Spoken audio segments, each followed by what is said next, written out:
Penjualan olahan ikan cakalang fufu meningkat di libur panjang cuti bersama Hari Raya Idul Fitri 1443 Hijriah. Seperti yang diungkapkan oleh salah seorang penjual cakalang fufu di Jalan Raya Tanah Wangko, Minahasa, Sulawesi Utara bernama Kia.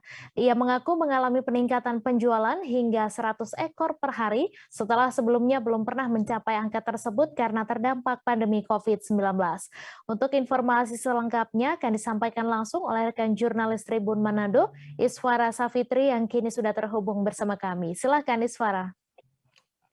Halo, selamat sore Mei dan Tribuners. Jadi seperti yang sudah disampaikan Mei tadi, salah seorang penjual cakalang fufu bernama Kia di Jalan Raya Tanah Wangko, Minahasa, mengalami peningkatan penjualan cakalang fufu itu 100 ekor per hari. Sebelumnya jadi dia sendiri mengatakan bahwa peningkatan tersebut sudah terjadi sejak beberapa hari sebelum Lebaran, dan sebelumnya ia hanya bisa menjual sekitar 50 ekor per hari. Nah, dia sendiri sudah puluhan tahun berjualan cakalang fufu di Jalan Raya Tanah Wangko. Dia berjualan sejak pukul 7 pagi sampai pukul 10 malam.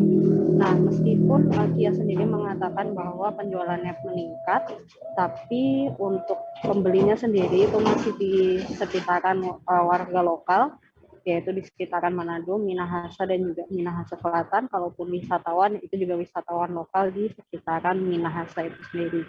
Jadi, sejak pandemi COVID-19 sendiri, Kia mengaku bahwa pembelian cakalang fufu oleh wisatawan dari luar daerah Sulut itu menurun, dan hingga saat ini katanya masih belum ada.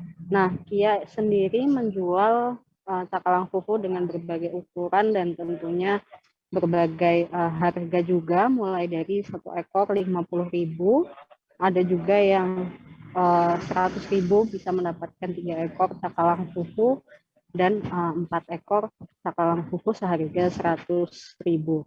Seperti itu. Nah, untuk pengolahan cakalang fufunya sendiri, Tribuners dan Mei, dibakar ya, karena fufu sendiri berasal dari kata asap, jadi cakalang diasap begitu. Dan pembakarannya sendiri menggunakan sabut kelapa karena tempat pembakarannya yang cenderung kecil, sehingga tidak memungkinkan untuk menggunakan arang ataupun menggunakan kayu bakar. Seperti itu, Mei dan Tribuners. Ya baik, terima kasih Isfara atas laporan Anda. Selamat bertugas kembali. Jangan lupa subscribe, share, komen, dan like ya.